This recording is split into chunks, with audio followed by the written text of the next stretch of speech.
ഇവിടെ അച്ഛന്മാരുടെ വിഷമം കാണാൻ ആരുമില്ല സാറേ. ഊണ് ഉറക്കില്ല, രാപകൽ അധ്വാനിക്കുന്നില്ലെന്നറിയോ? എന്നെങ്കിലും ഇവരൊക്കെ നന്നാവുന്ന കരുതിയിട്ടാ. സാറ് പഠിച്ചില്ലാലും കുഴപ്പമില്ല, ഇവന്മാരിങ്ങനെ നാണം കെടുത്ത് നിർത്താതിരുന്നാൽ മതിയായിരുന്നു.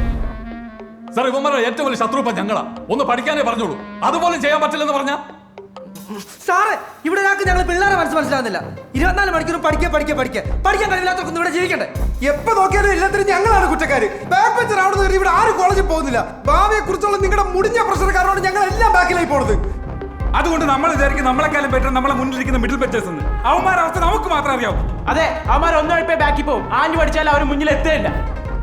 ഇതൊക്കെ കേൾക്കുമ്പോൾ തോന്നുന്നു ഫ്രണ്ട് ബെഞ്ചിലേക്കൊന്ന് പഠിപ്പിച്ചാണ് ഏറ്റവും വലുതെന്ന്. പക്ഷേ അവന്മാരാണ് സാറേ ഏറ്റവും കൂടുതൽ പ്രശ്നം അനുഭവിക്കുന്നത്.